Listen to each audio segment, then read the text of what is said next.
The shadow spirit, a haunting tale Maso. The legend of the shadow spirit known as the Maso revolves around a terrifying and potent form of black magic originating from Thailand and spreading throughout Southeast Asia.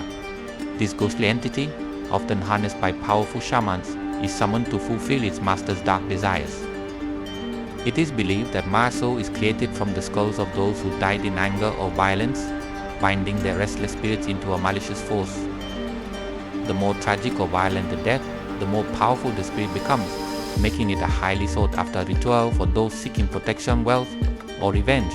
However, those who dare to engage in this dark practice pay a heavy price if they fail to honor or control the spirit.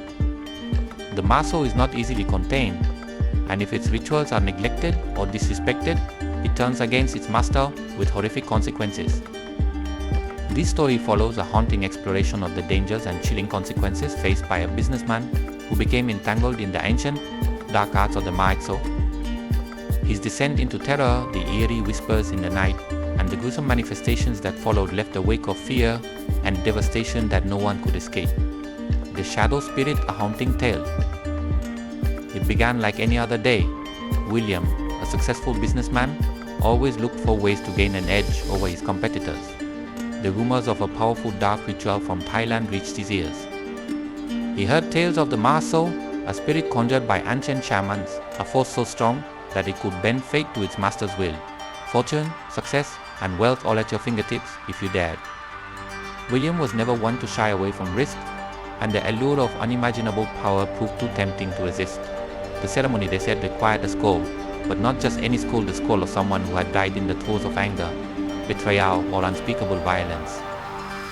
These were the kinds of deaths that birthed the Maexo, a spirit forged in agony, tied to the land of the living by its need for vengeance. Despite warnings, William sought out a shaman who could perform the ritual. The shaman's eyes were dark and hollow, his voice barely more than a whisper, as he warned William of the consequences. But William's ambition clouded his judgment. He was willing to pay any price for the power he sought. As night fell, the ritual began. The shaman drew intricate symbols in the earth, whispering ancient incantations, his hands trembling as he worked. In the middle of the circle, a human skull, blackened with age and malice, sat as the centerpiece. The air grew heavy, thick with a sense of dread that settled deep into William's bones. The ground seemed to hum beneath him as if it were alive. At first nothing happened. William's heart raced as impatience gnawed at him. But then, a cold wind swept through the room, extinguishing the candles one by one.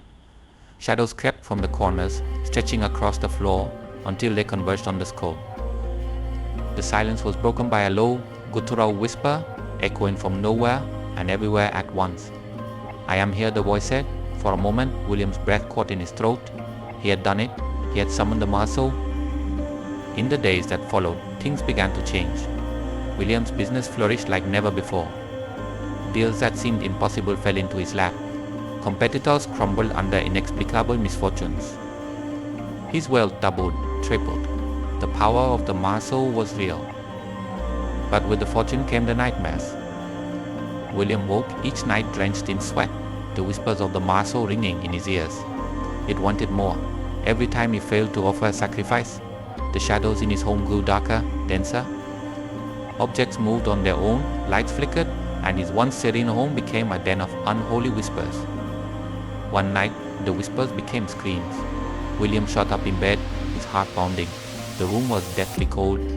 He heard footsteps not human ones, something far heavier, like the dragging of chains. The door to his bedroom creaked open, and there it stood a figure, barely visible, cloaked in shadow. Its eyes burned with hatred, and in its hand, it held the very skull used in the ritual. "You failed," the voice hissed, guttural and enraged. William scrambled out of bed, but the shadows moved faster.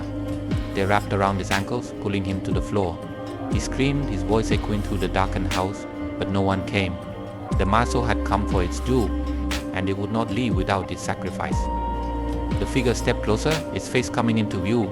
It was a grotesque amalgamation of twisted, contorted flesh, the face of a man who had died in agony. Its lips curled into a smile that chilled William to his very core. "You belong to me now," it whispered. Desperate, William tried to fight, but his body was frozen in place.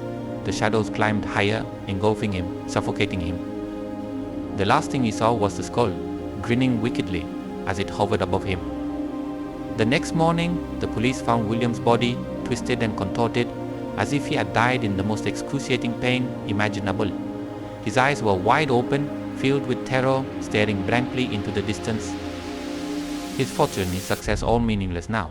He had played with forces beyond his understanding, and the price had been far greater than he had ever imagined. And as for the Maso, it remained, waiting for its next victim, lurking in the shadows, always hungry for more. Weeks passed since William's untimely death, but the mystery surrounding his demise remained unsolved. His family, shaken by the inexplicable tragedy, refused to stay in the house, leaving it abandoned. Neighbors whispered about the strange occurrences they had noticed over the years, shadows moving when no one was there, eerie whispers in the dead of night, but no one dared to speak openly. The fear was palpable. One night, David, William's younger brother, returned to the house, determined to uncover the truth. He had heard the rumors, but he wasn't one to believe in ghost stories. The official report said William had died of natural causes, but something gnawed at David's mind, a sense that something far more sinister had taken place.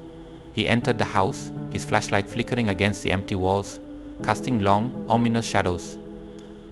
The air inside was cold, unnaturally so. David had always found his brother's house grand and luxurious, but tonight it felt like a tomb. He made his way to William's office, the place where he had spent most of his time in the weeks leading up to his death. Papers were strewn across the desk, business documents mixed with strange, ancient texts filled with symbols and languages David couldn't comprehend. One book lay open, its pages yellowed with age, detailing something called the Maakso. David furrowed his brow as he skimmed the passages. It spoke of dark magic, spirits bound to skulls, and rituals meant to grant power at a terrible price. His stomach twisted as he realized this wasn't just a myth. William had been involved in something far darker than anyone could have imagined. A sudden noise echoed through the house, a thud, like something heavy had been dropped. David froze, his breath catching in his throat. Slowly he turned toward the door, half expecting to see someone there. But the hallway was empty. He shook his head, trying to dismiss the sound as his imagination. But the oppressive silence that followed made his heart pound harder. He gathered the old texts and decided to leave, but as he reached the front door, it slammed shut with a deafening bang. David jumped, his hands trembling as he fumbled with the lock. It wouldn't budge. The house seemed to breathe around him, its walls closing in as the temperature dropped even further. The faint sound of whispering reached his ears, a voice too soft to understand, but insistent. It was coming from the direction of William's office. Against his better judgment, David followed the sound, his flashlight flickering again. As he entered the office, the whispers grew louder. The air was thick, almost suffocating. And then he saw it, the skull, the very one from the ritual, resting on the desk, illuminated by the dim glow of his flashlight. It hadn't been there when he first entered the room. The whispers intensified, turning into a low, guttural growl. David's hands shook as he reached for the skull, his mind screaming at him to leave it alone. But something compelled him to touch it, as if the object had a pull of its own. The moment his fingers brushed against the cold, brittle bone, the room erupted into chaos. The shadows came alive, swirling around him like a black tornado. The whispering grew louder, more violent, until it was all David could hear. His mind raced, his heart pounding in his chest as he stumbled back, but the shadows wouldn't let him go. They wrapped around his body, pulling him toward the skull. It was then that the figure appeared. It was the same entity that had taken William, a grotesque creature of shadow and malice, its eyes burning with hatred. Its voice was low and menacing. "You shouldn't have come here," David tried to scream, but no sound came out. The figure loomed over him, its twisted face mere inches from his own. "You are bound now," it hissed. Just like your brother, the figure raised its skeletal hand, and with a single touch, David felt an icy grip around his heart. His body convulsed as the shadows swarmed over him, suffocating him, pulling him into their dark embrace. The last thing he saw was the skull, grinning at him as the darkness claimed him. The next morning, David was found dead in the same position as his brother, eyes wide open, frozen in terror. The house was sealed off after that, deemed cursed by the locals. No one dared go near it, and those who did claim they could hear the whispers of the Maakso calling out to them, begging for release. The legend of the Maakso continues to this day. Some say the spirit still lingers in the abandoned house, waiting for its next victim, feeding off the fear of those foolish enough to seek its power. And though William and David's fate served as a warning, the temptation of the Maso remains too strong for some to resist. As for those who do, they are never seen again. Conclusion: the dark allure of the Maso promises much but demands more than anyone can pay. William's story is a chilling reminder that some forces should never be tempted.